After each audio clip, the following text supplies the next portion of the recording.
Have you ever sat in a meeting, a brilliant idea buzzing in your mind, yet you remained silent? You watched as everyone else nodded along to a plan you knew was flawed. It's not a lack of confidence or ideas, it's the fear of disagreeing, cultivated by subtle psychological tactics. We're wired to seek acceptance and avoid rejection, making us sensitive to social cues. The fear of being quietly ostracized can silence even the most creative minds. In healthy teams, disagreement is welcomed, trust is implicit, and critique is never personal. But what happens when that trust is eroded, and a new force quietly dismantles the culture of openness? Let's see how a single presence can turn a vibrant team into a room of silent observers.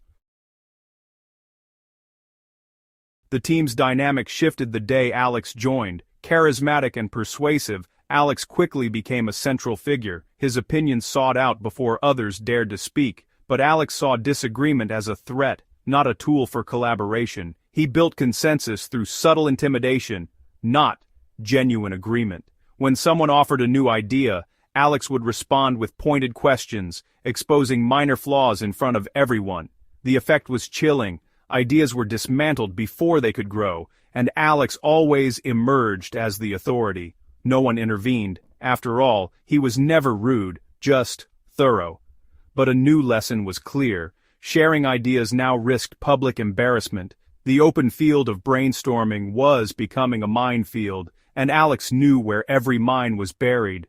The team's culture was on the verge of a dramatic transformation. The first real crack appeared when Maria, a creative strategist, proposed a bold campaign. Alex ignored her core idea, instead highlighting a trivial budget detail she'd missed. Maria's excitement faded, and the conversation shifted away from her concept. The team saw how easily a promising idea could be dismissed, not by attack, but by a well-aimed public critique. Next meeting, fewer people spoke up. Eyes flicked to Alex before anyone dared to contribute. David suggested a timeline change.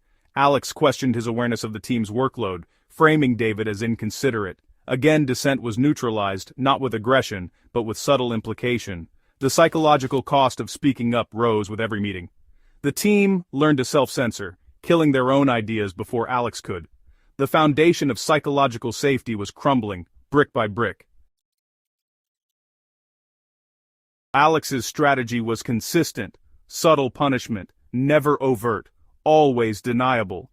He'd dismiss ideas with a cool, "Let's park that," or praise with faint damning. That's creative, but we need something more grounded. The real punishment was public embarrassment, framing others as naive or out of touch. No one called it bullying, but its effect was just as silencing. The fear of looking foolish kept people quiet. Alex would corner someone with their own words, isolating minor inconsistencies until they felt exposed. The rest of the team learned, stay quiet, stay safe. Meetings became sterile presentations. People only spoke to agree with Alex. The team was no longer creative individuals, but a silent audience for Alex's one-man show. The hidden mind game was in full effect. Subtle punishment had replaced open collaboration. The cumulative effect was a culture of silence. Meetings became tense, dreaded affairs. Team members sat guarded, notebooks closed. The fear of disagreeing was now default. Informal chats dried up. Even private conversations felt risky. The team's output suffered. Ideas were one-dimensional. Always Alex's. The group executed Alex's vision efficiently, but innovation vanished. Silence became passive consent, reinforcing Alex's power. Each unchallenged put-down sent a message. This is how we operate now. Ben, a quiet engineer, began documenting the pattern. Ideas proposed, flaws exposed, silence followed. The team was trapped in a psychological prison, with Alex holding the only key. Ben recognized the pattern's subtle punishment conditioning. Disagreeing with Alex brought social embarrassment, not open conflict. The punishments were so subtle, they were almost invisible. just enough to condition silence. If Alex had been openly aggressive, the team might have united against him, but his plausible deniability made it hard to name the problem. Team members blamed themselves for not having better ideas, the genius of the strategy. It made victims feel responsible for their own silence. Over time, the risk of speaking up seemed too high. Ben realized the team hadn't lost courage. They'd been systematically trained to be silent. The problem wasn't individual weakness, but a toxic environment engineered to produce fear. The turning point came during a high-stakes product launch meeting. Alex presented his plan, expecting silent agreement. The room was quiet until Ben spoke up. "Actually, Alex, I have a few concerns." The room froze. It was the first open disagreement in months. Alex tried to dismiss Ben's point, but Ben stood firm, calmly presenting data to back his concerns. He wasn't emotional or confrontational, just prepared and factual. By refusing to be dismissed, Ben changed the dynamic. He absorbed the subtle punishment and survived. In that moment, he wasn't just challenging a plan, he was challenging the culture of fear.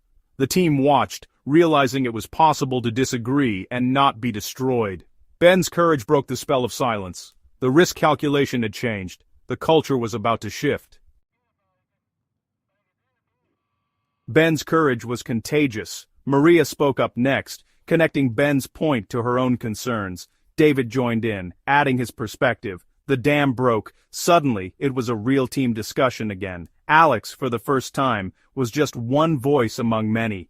The illusion of consensus shattered. The team began collaborating, building on each other's ideas. The silence had never been true agreement, just fear. Ben's act didn't magically give everyone courage, but it lowered the perceived risk. One dissenting voice can shatter the illusion of unanimity. The story reveals how easily a culture of fear can be built, and how fragile that power is. It relies on collective silence. The moment one person dares to speak, the structure collapses. So, ask yourself, is your team's harmony real, or is it just the quiet result of a hidden mind game?